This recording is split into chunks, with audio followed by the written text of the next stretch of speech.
What's up, guys? Welcome back to Sussy Stuff. My name is Blythe. And I'm Emma. We are here to talk about that crazy, crazy game last night between Notre Dame and Georgia.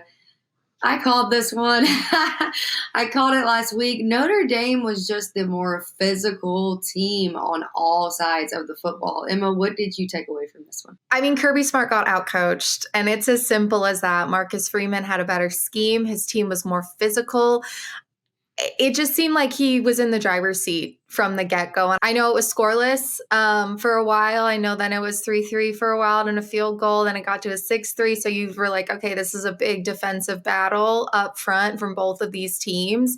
But then Notre Dame really started to pull away. And Marcus Freeman is just a great coach. And I think he's going to go far in these playoffs. Yeah, the Irish and the Bulldogs, they were held scoreless in the first quarter, marking the first CFP game without first quarter points since 2018.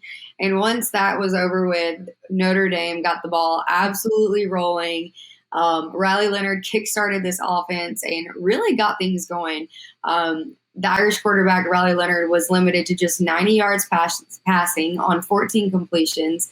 And he hit Bo Collins for that to go up 13-3. And led Georgia at halftime, and then they came out with that huge return that was crazy and just really dominated the trenches and just were the better team overall. I thought, like you were saying, they came out just absolutely confident and just looked so poised and ready to go, despite, the things that had happened the previous night before. And, we had talked a little bit about just how these coaches would get their team mentally prepared and mentally back into that football zone to be able to play this game. And I think they did that. It was really cool seeing the game day story on them as well, how they had to get creative in the ballroom space of the hotel they were in since they couldn't leave their hotels.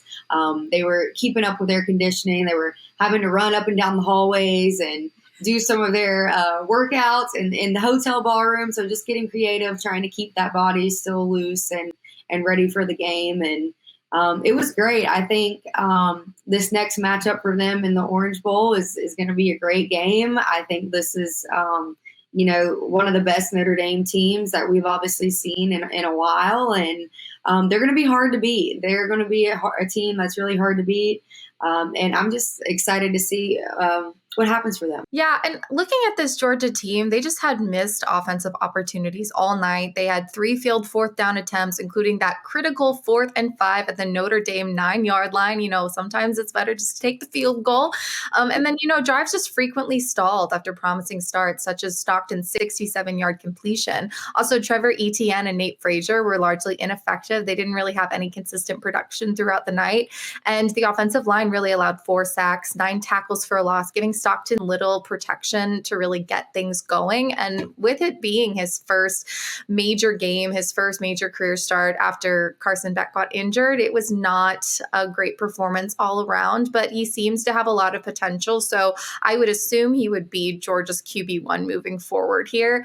But it's rare to see, and I say it again, just Kirby got out-coached, and Marcus Freeman, he had that incredible move on that 4th down where he forced Georgia to jump by switching his whole team at once. And Kirby's like, I didn't think you could do that, but I guess you can. And it worked. So I was very impressed with Riley Leonard. I think he's a great QB.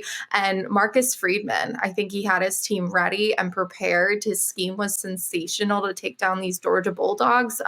Georgia's been pretty inconsistent this year, and Marcus Freeman really exposed that. So I'm excited to see where this Notre Dame team goes this year.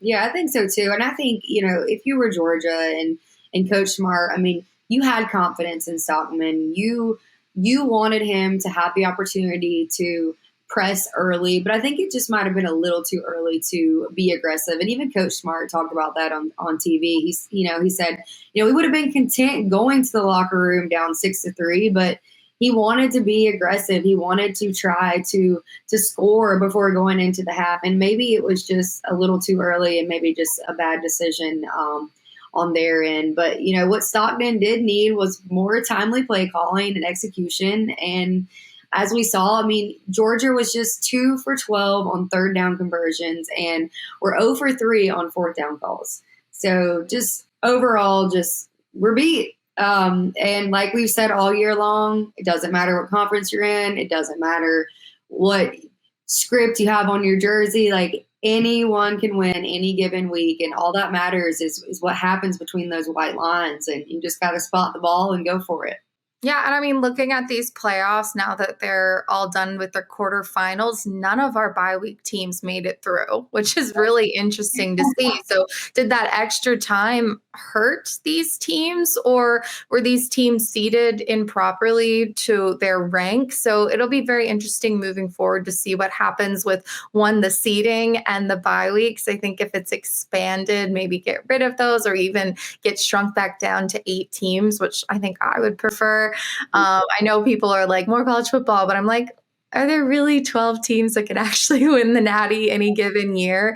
So I think it'll be really interesting to see kind of how seeding works, especially maybe putting a little bit more emphasis on strength of schedule, who you beat versus who they beat, vice versa, everything all encompassing to really figure out who these 12 teams are to go compete for a national championship each and every year. But it is really interesting that our bye week teams are not in the picture anymore.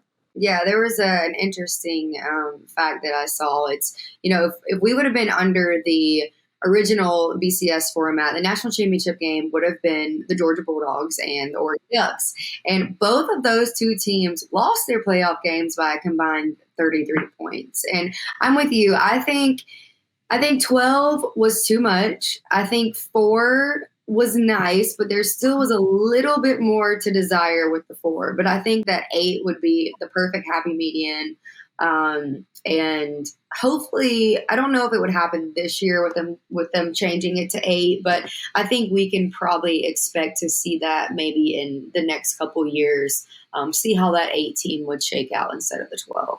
I mean, I think they'll bring it up. I think it'll be 14 or 16 because, more games, more money. But I would prefer 8. I think 8 is the magic number. People will still complain who are sitting on the outside, as we see with any. People will complain if there's 16 teams. That 17th team will not be happy. But yeah, I definitely think auto bids, but not auto buys, because this was a little crazy with the seeding. But great job to Notre Dame. I mean, Notre Dame, ever since that loss to NIU, has really shown up and it has been very strong week to week to week. And I'm excited to see what they do at Penn State. Penn State's also a very physical team. So this should be another great game. I think both of these games in the semifinals are going to be good games. I am a little bit worried about Ohio State and Texas on Texas's behalf, because Ohio State seems like a very, very scary team. So now I would think Ohio State and Notre Dame would make the national championship. Yep, I think so too. That's who I'm rocking with. That's who I think, like I said, I've really enjoyed watching Riley Leonard and Marcus Freeman. And, I think I said it from the first playoff game. I said this team looks a little different. They look really confident. I like this group that they have, and they showed that yesterday, and they got the W. So excited to see what they do moving forward. Yeah, absolutely. So we're going to be watching all these games. I hope you're watching all these games. College football's over, and we're sad about it. So make sure to tune into the semifinals and, of course, the national championship. And we will be breaking all those games down right here. So make sure to like, comment, and subscribe, and we will see you later.